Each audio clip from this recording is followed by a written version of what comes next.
Ben, vous rêvez pas. On a bien l'impression que c'est Elvis au féminin, s'il vous plaît. Et vous savez ce qu'elle a dit, Brigitte Boisjoli? Non?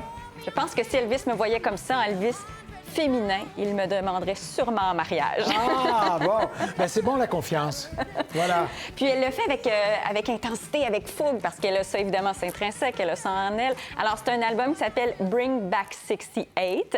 On est dans une douzaine de chansons. Elle prend les classiques d'Elvis, elle va s'amuser avec ça. Comme là, on vous a fait entendre Burning Love. Puis je dirais que les chansons rythmées, à mon sens, sont les plus réussies parce qu'elle va y ajouter une bonne petite touche de rock. Alors, c'est un peu ce qui brasse les cartes de cette proposition-là. Alors ça sort aujourd'hui. Mais ce qui est intéressant, c'est qu'elle va le présenter au Festival Western de Saint-Tite. Ben oui. Parce que... Et là, la 55 est ouverte, là, alors ça va bien aller. Ça commence aujourd'hui. Et le thème cette année, c'est « Affirme le cowboy en toi ». Ça, c'est la thématique du festival.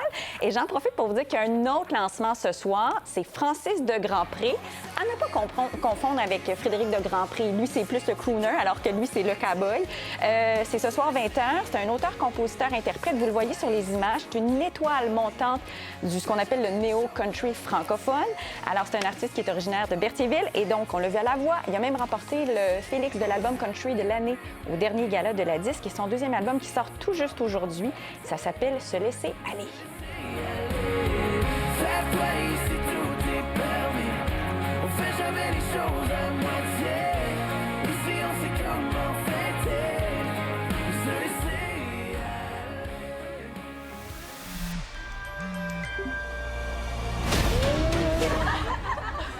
Quand vous conduirez un break avec 3 mômes à l'arrière et que vous vous taperez votre prof de pilates pour combler le vide de votre existence, je pense que vous rigolerez moins. Ma mère a grandi ici, dans la vieille baraque sur la colline. Beetlejuice, 36 ans plus tard. Ouais, la suite. La suite avec les personnages qu'on a connus dans la première version, qu'on aimait beaucoup. Vous allez retrouver Michael Keaton, Catherine O'Hara. Vous allez retrouver aussi Winona Ryder.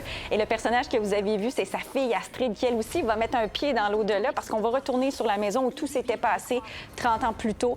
Alors, le film sort aujourd'hui. Est-ce que je peux vous dire? Parce qu'il y a certains marchés qui ont sorti le film déjà mercredi et la petite caisse résonne plus que jamais. Oui, bon, c'est pas des chiffres encore tout à fait officiels, mais pour vous dire que ça marche très bien. Et si jamais vous voulez aller voir ça, vous allez jouer dans votre nostalgie de comédie d'horreur, puis on voit Michael Keaton. J'adore ça.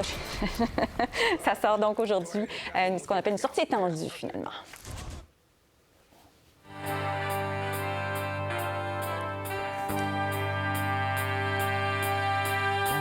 I was alone, I took a ride, I didn't know what I would find there. Je me disais, les Beatles en symphonique, peut-être bien, mais là, j'ai reconnu, là c'est parfait, là, oui, effectivement. Et notre caméra est allée prendre des images en répétition cette semaine, c'est ce que vous voyez, parce que leur tout premier concert a eu lieu en Amérique du Nord il y a exactement 60 ans et c'était à San Francisco.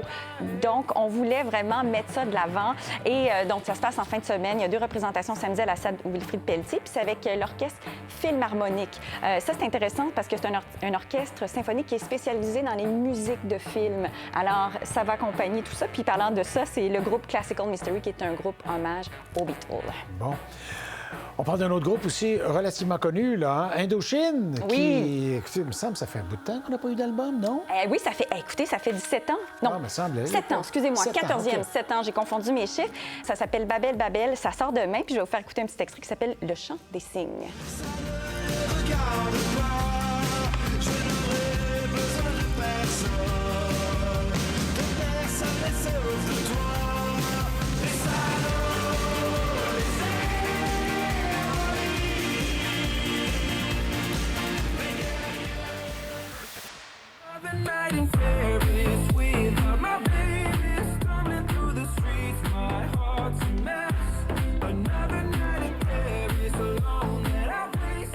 Night in Paris, Must Be in Gatineau.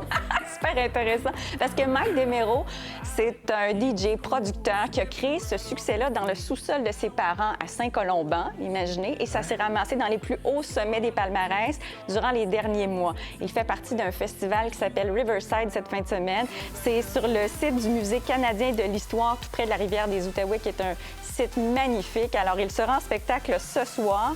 Puis là, vous l'avez vu sur les images, c'est un gars qui danse avec sa musique puis qui fait danser vraiment les gens. Et autre tête d'affiche hyper super importante, ben c'est, je dirais, le maître du reggae, du dancehall, Sean Paul pour les intimes.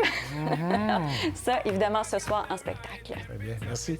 Je t'en prie. From the storm, hold on, girl, I got the right tactics to turn you on. And girl, I wanna be the papa, you can be the mom. Oh oh, because the girl them broke out on the floor from you don't wanna work this performer.